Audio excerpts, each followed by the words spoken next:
이동관 대통령실 대외협력 특보 얘기를 좀 해야 될 것 같아요. 지금 계속 의혹들이 나오고 있는데 지금 이동관 특보가 과거에 방송에서 했던 얘기들, 뭐 그래서 아들 폭력뿐만이 아니라 뭐 예전 언론관 문제, 뭐 예전에 신의 한 수에서 2019년에 나와서 제대로 된 보수 우파는 지상파를 보지 않는다. 라고 얘기를 했는데 이게 과연 방통위원장으로서 될 사람으로서 적절한 얘기였냐, 뭐 이런 얘기들, 그 다음에 뭐 예를 들어서 뭐 그런 것도 농지법 위반도 뭐 다시 나왔고, 그 다음에 뭐 고민정 의원이 제기한 거는 MB 정권 때 지방선거를 앞두고 언론 탄압을 지휘했다, 뭐 이런 의혹까지 나오고 여러 가지가 나오고 있는데, 일단은 학교 폭력, 아들의 학교 폭력 얘기 먼저 좀 해보면, 일단 지난주에 이제 김 작가님이 소개를 해주셨잖아요. 입장문에 대해서 이제 이렇게 입장문이 나왔고, 그 다음에 피해자 중에 한 명도 이제 언론들의 입장문을 배포해가지고 이제 기존 진술서에는 굉장히 왜곡되고 과장된 내용이 많다. 그리고 나를 피해자로 분류하지 말아달라. 이렇게 이제 호소를 했다고 하는데, 요거는 어떤 방향으로 좀 진행이 될 것 같으세요? 저는 그러니까 몇 가지를 나눠서 살펴봐야 돼요. 네. 피해자가 그 사람 한 명인 것이냐. 그리고 지금 4명 아니에요? 나온 게? 근데 진정서 낸 사람은 2명이잖아요. 네네. 그러니까 한 명은 화해했어요. 문제 없어요. 이러고 한 명은 사라져버렸어요. 네. 그 사람이 또 어떤 증언을 할 것이냐라는 것, 그리고 진정서를 내지 않은 2명은 또 어떠한 입장과 증언을 할 것이냐, 그걸 좀 지켜봐야 될 것 같고요. 네네. 화해했다고 하더라도 그 학폭이 실질적으로 있었다라는 사실은 없어지진 않잖아요. 네. 그럼 만약에 그 진정서 내용을 야당 의원이 청문회장에서 줄줄 읽어만 줘도 되게 국민들이 받은 충격은 클 것 같아요. 네네. 그래서 이동관 특보에 대해서 국민들이 이렇게 호의적으로 생각 안 할 것 같거든요. 그런 상황에서 이동관 특보가 얼마나 정말 진정성 있게 설득력 있게 야당 의원들과 국민들을 설득할 수가 있느냐, 그걸 좀 지켜봐야 될 것 같습니다. 어차피 청문회 과정 중에서 다 네. 검증되겠죠. 네네. 알겠습니다. 자, 이동관 특보 좀 어떻게 될 것 같으세요? 학폭 문제부터요? 학폭 문제. 아니면 다요? 학폭만요? 일단 학폭만. 네. 간단하게 하면 아들이 때렸는지 말았는지 화해를 했는지 여부인데 알 바 없고 그건 네. 뭐 나오겠죠. 그게 중요한 문제입니까? 그것을 따지는 것은 이동관이라는 자가 그 과정에서 본인의 권력을 함부로 사용했는지를 보는 게 청문회의 검증의 의미입니다. 네. 그런데 이미 김승효 이사장에게 전화를 한 행위로 모든 것이 끝나는 거예요, 사실은. 네. 그 나머지 얘기들은 디테일한 거는 보남 안 하고 네. 그렇게 본인이 권력을 갖고 있는데 다른 권력자인 하나은행의 하나금융지주회 회장이자 하나고의 이사장에게 전화를 해서 알아봐 달라고 했다. 보통은 다 담임한테 전화해서 물어봅니다. 아, 보통 그렇죠. 예. 네. 근데 이사장에게 알아봐 달라고 했다는 것 자체로 이미 권력을 부적절하게 사용하는 사람이라는 것이 드러난 이상 네. 학폭 문제에 대해서 뭐 디테일한 게 더 나오든 말든 이미 부적격이지 않느냐. 그리고 거짓말 했잖아요. 네. 선도위로 했다는데 선도위는 열리지도 않았고 선도위는 전학을 보낼 수도 없고. 그렇죠. 그리고 본인은 아무런 학폭이 아니었다는데 아니 아무런 학폭도 아니는데 그 하나가 어렵게 들어가는데 왜 전학을 보내요? 네. 아니 그렇게 문제가 없으면 전학 안 가면 될 거 아니야.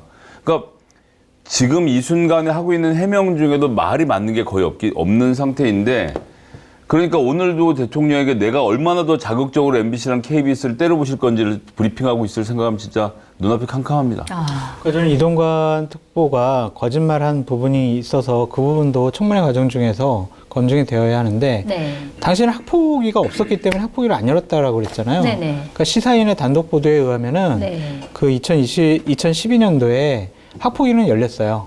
아, 열렸다. 하나고에서 그 네. 건에 대해서 다른 건으로. 어. 근데 이동관 특보의 자녀와 관련해서는 학폭위가 열리지 않았어요. 네. 그러니까 그런 부분도 사실관계가 좀 다른 거고 거짓말 논란이 될 수밖에 없다라고 네. 볼 수밖에 없고, 김성애 소장님이 말씀 잘 해주셨듯이 네. 이동관 속이 어떠한 영향력과 압력을 행사했느냐, 그것이 가장 큰 관건이겠죠. 네, 알겠습니다. 근데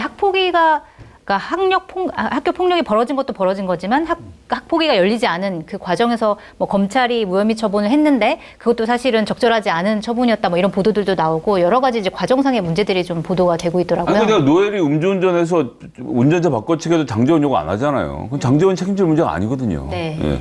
그럼 이동관도 그렇게 문제를 해결했으면 그 문제를 저는 자식 잘 키웠냐라고 물어보진 않을 겁니다. 근데 네. 그가 가지고 있는 권력으로 개입해 들어갔기 때문에 문제가 되는 겁니다. 알겠습니다. 자, 아들 학폭 문제뿐만 아니라 뭐 언론관 문제 여러 가지 문제가 나오고 있는데 그 중에서 또 가장 큰 게 또 뭐라고 보세요? 일단 대통령과 일치한 언론관 때문에 대통령이 너무나 좋아하는 사람이겠구나 싶었어요. 네. 그러니까 언론관이 너무나 일치해요. 요즘 찐 보수들은 유튜브 보지 공중파 보지 않는다라는 한 단어로 전 잘 요약된다고 생각하는데 네. 너도 그러는데 나도 그러는데 야 와서 얘기 좀 하자. 어떻게 하면 좋겠어? 지금 이동관이 내세운 대책은 제가 보지 않았지만 네. 알 수 있을 것 같습니다.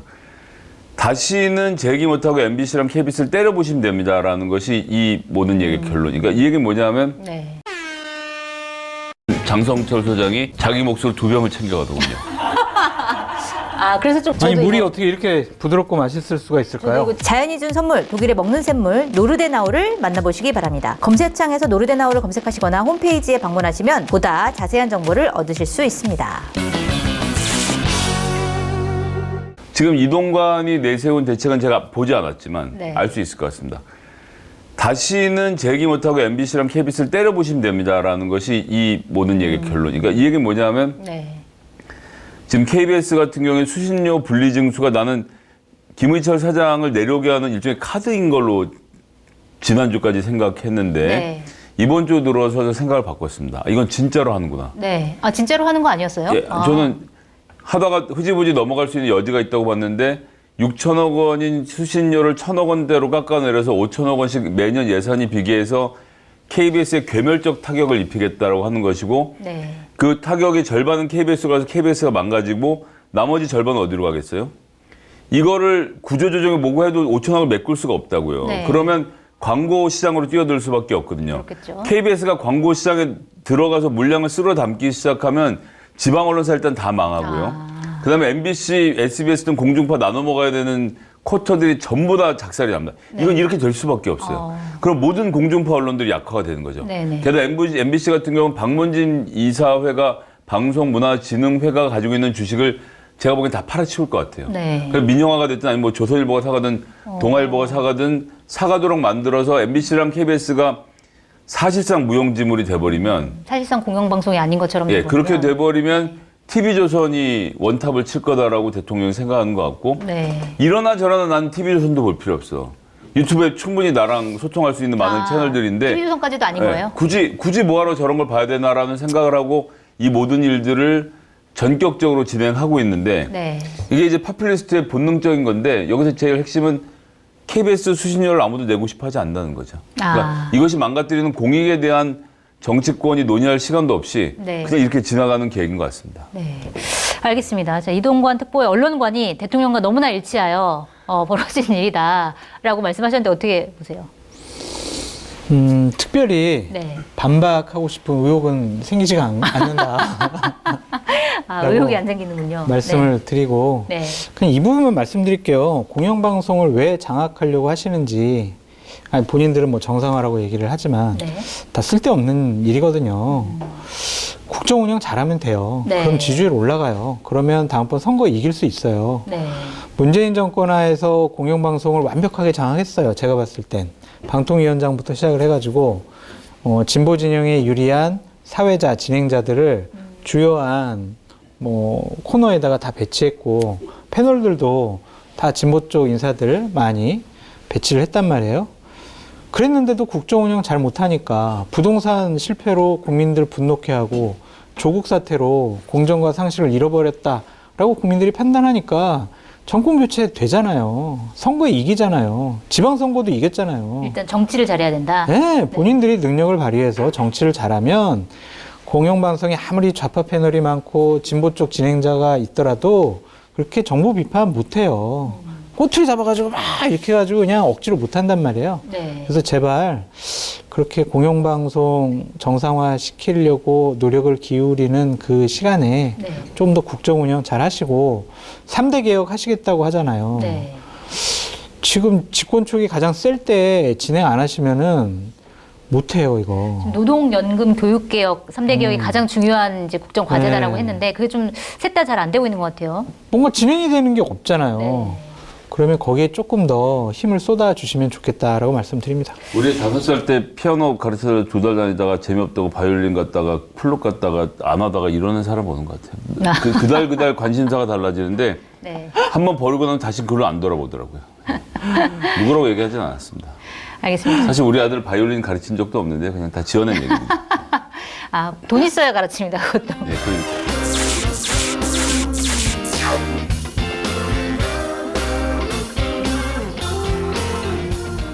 뭐라고요? 아니 요즘에 마켓타니에서 이용 안 하는 분도 있어요? 쇼핑몰계 차세대 리더 마켓타니 정치권의 정보통 저 장성철이 자부하겠습니다. 정말 강력하게 추천드립니다. 왜 추천을 하느냐? 덕분에 제 출연료가 인상됐기 때문입니다. 굉장히 만족스럽습니다. 믿고 사드셔도 될 것 같다. 전 그런 확신이 들었습니다. 한결의 자랑, 한결의 야심찬 프로젝트, 한결의 TV를 후원하는 가장 좋은 방법 마켓타니. 많이 성원해 주시고요. 주변에도 널리 알려주세요. 좀 도와주십시오.